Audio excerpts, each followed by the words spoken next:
My first question is the most philosophical question. Who are you?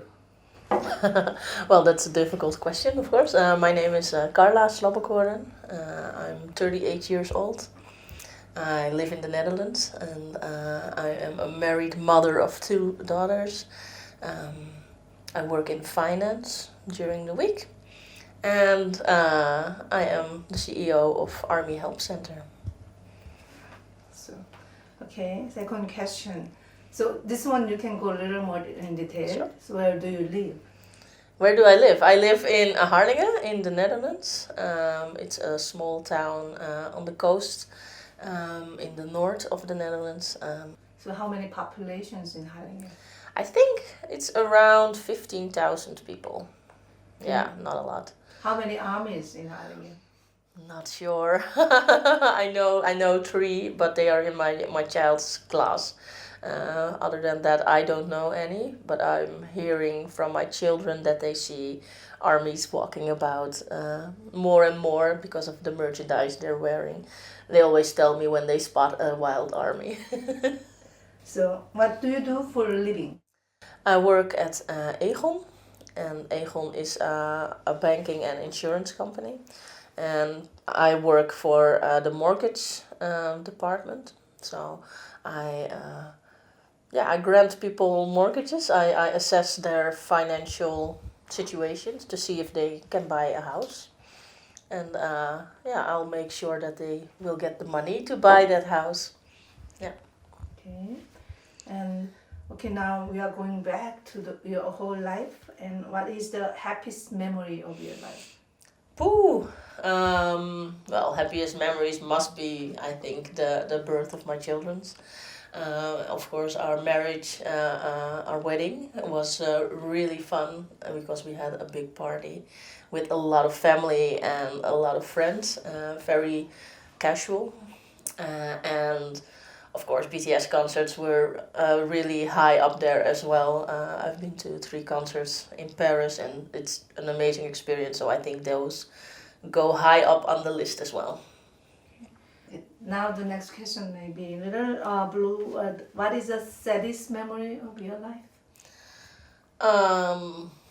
I think there are a couple of sad memories. There are, in our family, we did have some rough times.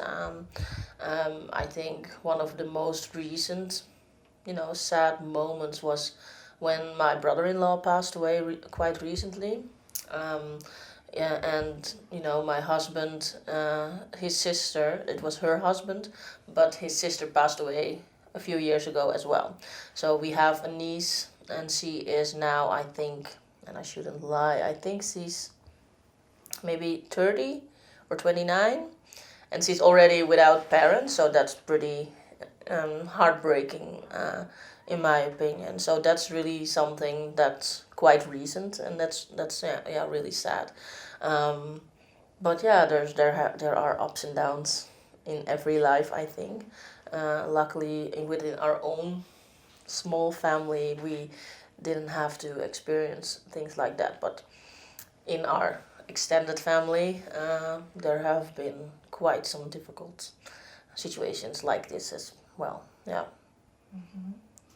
So now I'm gonna bring you back to your youth, when you were young. What did you think of yourself? Like when you looked at yourself in the mirror, did you smile or did you frown? I think I did smile. I did make, like Brecht, I did make a lot of friends, but I didn't necessarily think all too well about myself. I tended to put myself below others. So that's really something I had to grow out of when I got in my 20s, and you'll become more confident about yourself. So I really had to grow out of that. But as a child, I think I was a happy child and was always bringing home lots of people to play with, and yeah. Has there been a time that you were really angry at yourself? And why and how did you deal with it? I think yeah, I think everyone has moments where they're angry at themselves, maybe mistakes you're making, that things that don't go the way you'd like them to go.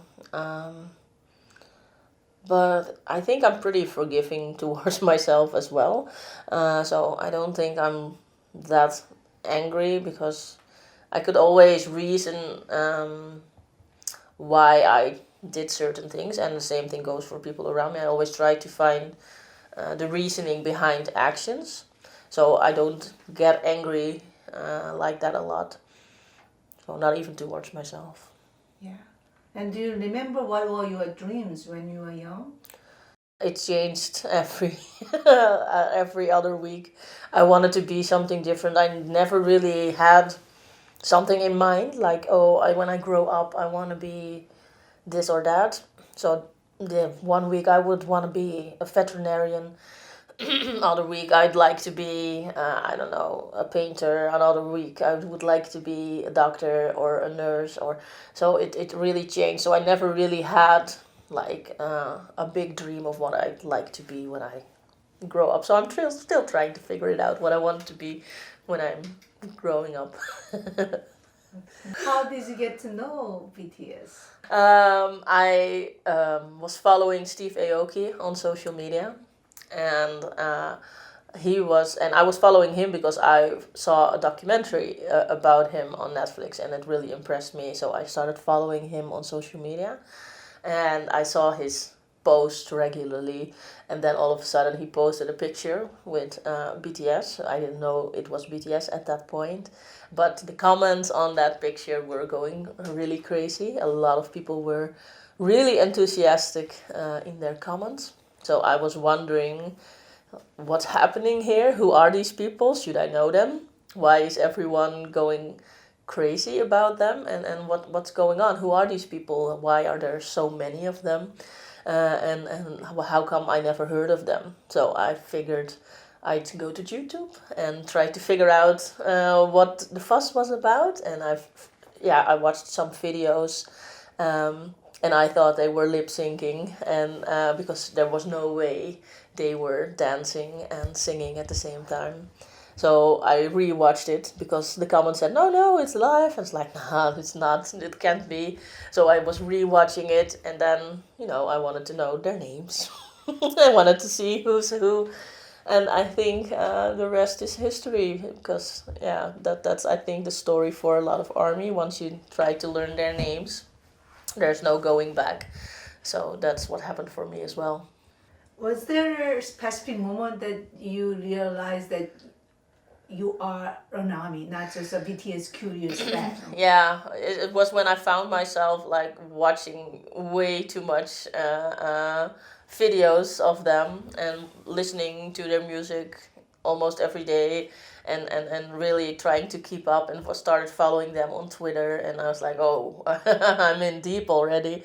So yeah, I was just noticing that I was really enjoying it, and also enjoying all the content that they put out, and the people were so welcoming and wanted to teach you everything about BTS and ARMY. So that was really nice experience. So yeah, you just wake up and think, oh, okay, maybe I'm an ARMY as well. Yeah, it went really fast. Yeah.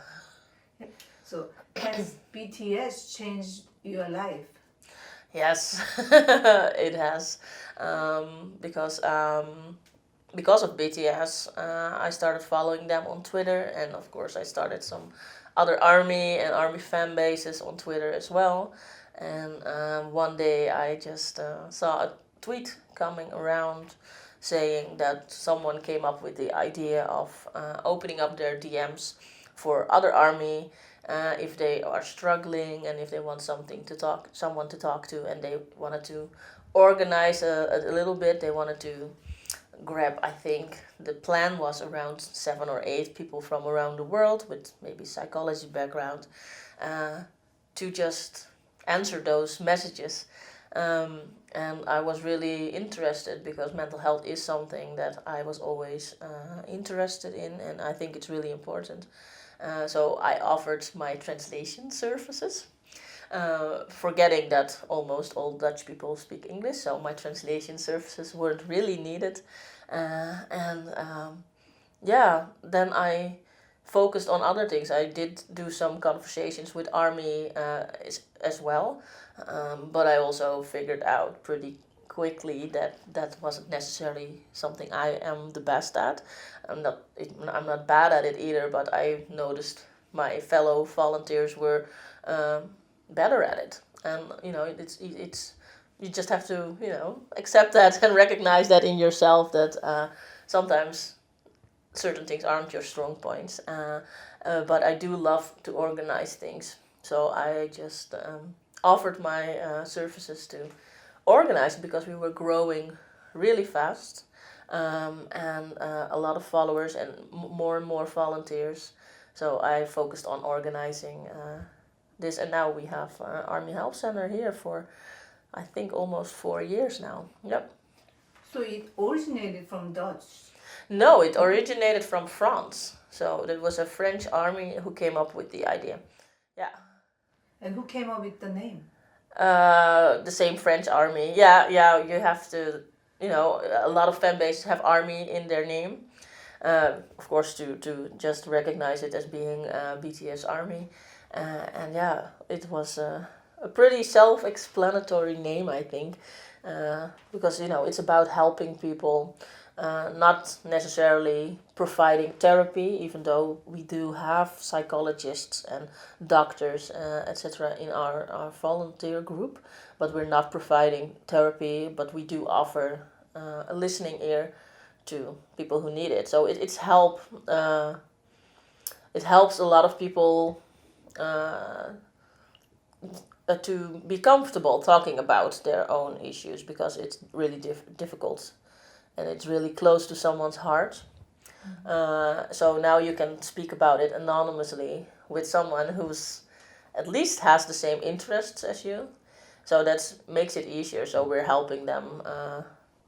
So what's the size of Army Help Center right now?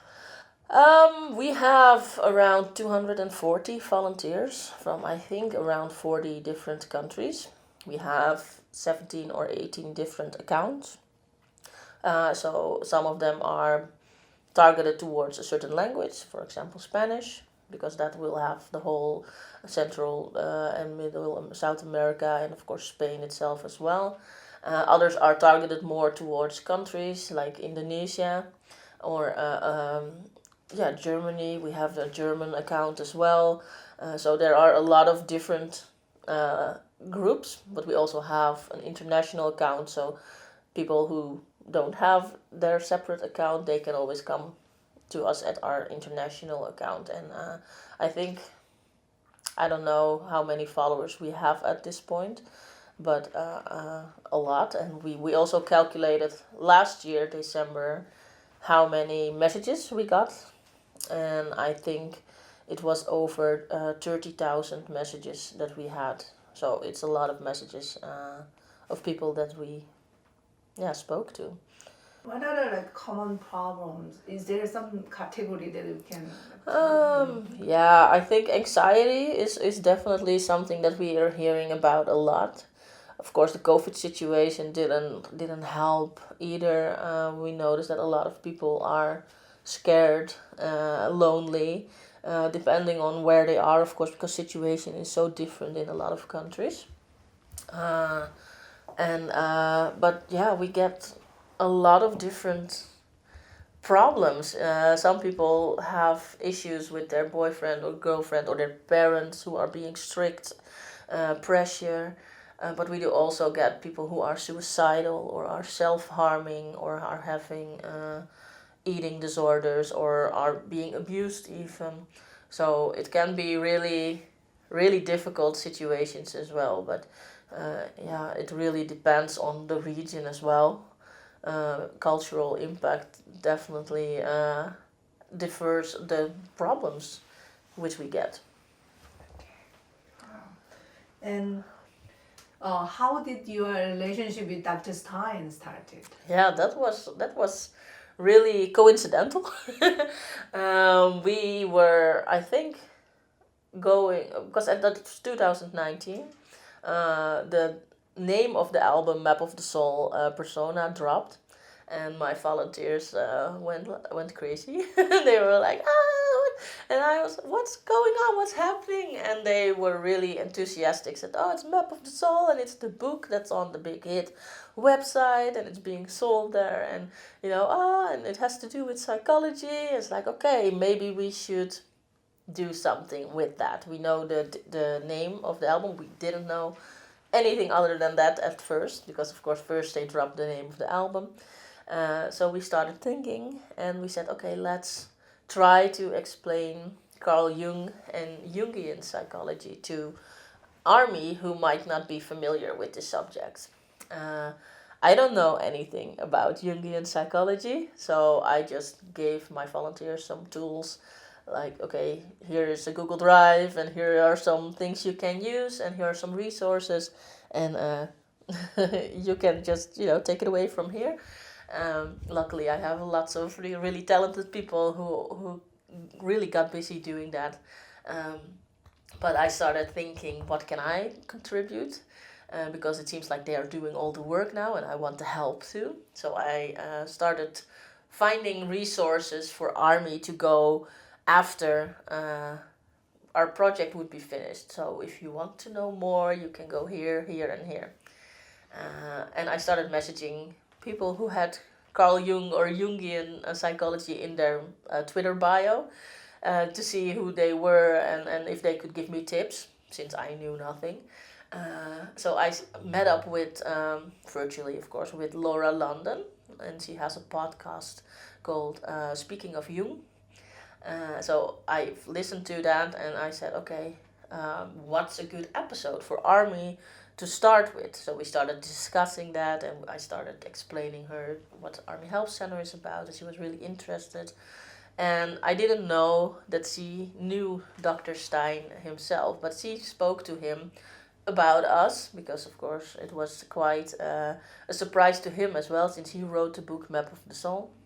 And he said to her, you can give them my email address, and I would love to help out.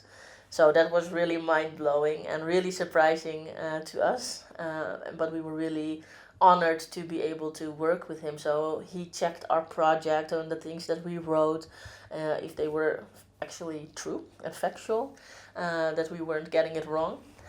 So he fact-checked our work, and it was really a lot of fun working with him. And then he wrote some books. And for Army, and I heard that from his publisher as well. So but then they surprised me, of course, with my name being in it, and that was really really something. Such an honor to be mentioned in something like that. I know this may be the most difficult Okay, question. okay. What is your number one BTS song? That's impossible to say. That's a mean question. It's really hard. I can't even decide on a bias. So to decide on a song, that's even harder. So it's really different every day. This morning we started. I woke up my children with Cypher 4. And it was basically because one of my daughters said, I told her to stop looking at herself in the mirror and get going, because she had to go to school. And she said, I was looking at myself. So, okay, stop looking at me in the mirror. Get going. She said, yeah, I was looking at you. I said, I know, because I'm so beautiful. I said, I love myself. So she started humming, I love myself. So, of course, we blasted Cypher 4 this morning, and put some message of loving yourself out there. But it's really different every day. Sometimes it depends on the mood. You have a song for every mood. What are your dreams now? For me or for Army Help Center? Both. Well, for myself, if my biggest dream would be to be just able to do this like full time. We of course don't make any money with Army Help Center, so everything, which costs a bit of money, comes out of our own pockets. which is fine. We chose to do it, but it would be great if we somehow someday could make it so that we don't have to do our day-to-day jobs anymore. I don't know if that's a utopia, probably, but that's a dream. Do you think Army Help Center will continue even after BTS disbands? Yeah, I think so. I think we still have, people who are still fans of the Beatles, and I think there are still people who are fans of I don't know, other bands as well. So I don't think that will immediately stop, even if BTS disbands. I'm sure they will continue their careers in other ways, and I'm sure Army will continue to support them as well. So we'll have to see, of course, what will happen, but I'm pretty confident that we can continue for a long time. If or when you meet BTS in person, what do you want to say to them? Oh God. Yeah, I think I'm just gonna be a real mom when I would meet them, and would just tell them that I'm really proud of them and that they are doing great and that they should take rest in time, and be like a real mom to them, like make sure to take time for your own private lives and stuff like that. I think that would be how I would respond. I don't know if I would ask them any questions, because they already give us so much, and we're really thankful for all the content and all that they are showing us of their own lives, because they are really giving us a lot. So I probably would just really be like, oh, you're doing great.